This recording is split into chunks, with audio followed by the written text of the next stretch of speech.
Good morning, Anjali. Hope you're all doing well. And we are here for another read aloud session. Um, Hero says hello. So last week we had heard about Morgana, who was Arthur's half sister, and she had almost tricked Kay into thinking about her a lot. And she definitely had some nasty plot in mind. We then heard that lots of knights were coming to join the Knights of the Round Table, and one of them was Lancelot, who was the greatest knight in France. Arthur met him in the hall one morning, and he was dressed in ordinary clothes. Lancelot went down on one knee. "Majesty," he began, and then stopped because Arthur burst out laughing. "Oh, do stand up," he said. "You look silly. I want to talk to your face, not the top of your head." I am sorry, sire," mumbled Lancelot, rising to his feet.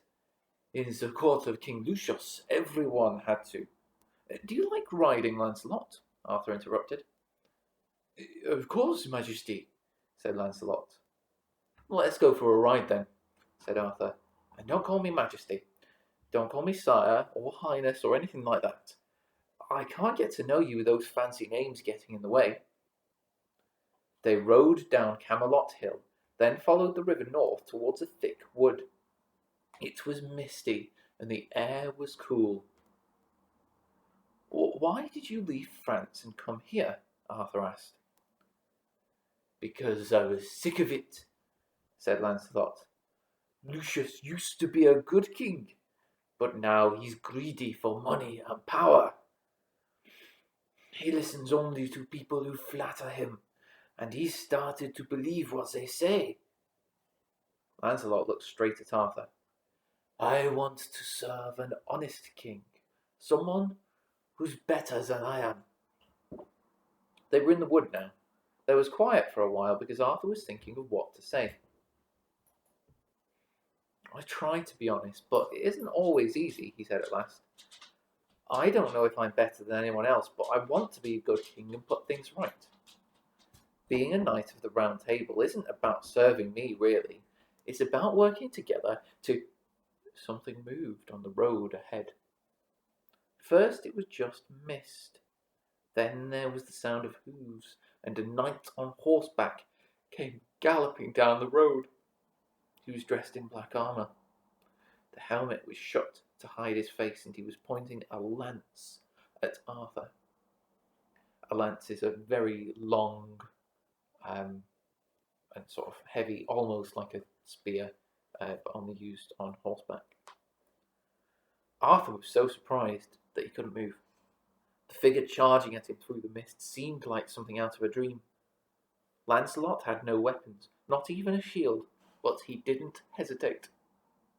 He rode straight at the Black Knight, leapt out of his saddle, and knocked him to the ground. The clatter of the armour hitting the earth made Arthur jump.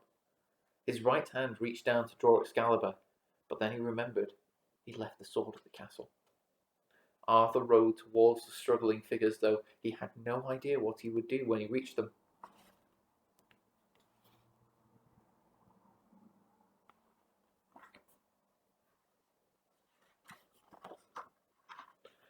The Black Knight stood up and drew his sword. Lancelot lay dazed at his feet, unable to move away. Arthur saw the Black Knight raise his sword. "No!" he shouted. "Stop, in the name of the king!" He had wanted his voice to boom like thunder, but it came out more like a screech. The Black Knight half twisted and tried to slash at Arthur as he passed. As soon as his head was turned, Lancelot sprang up, wrapped his arms around the Black Knight's neck, and tried to pull him off balance. Instead, Lancelot pulled off the stranger's head. Or so it seemed. The headless armour dropped to its knees and then fell to pieces. There was no body inside it. Arthur got off his horse and came running over. "What happened, Lancelot?" he said. We can't have been attacked by an empty suit of armour. It isn't possible. Lancelot reached inside the black helmet and brought out what looked like a piece of twisted wood. What's that? Asked Arthur. The root of a mandrake plant, said Lancelot. And can you smell something strange? Arthur sniffed, then coughed. What is it? He gasped. I've smelled it once before, said Lancelot. It's the smell of witchcraft.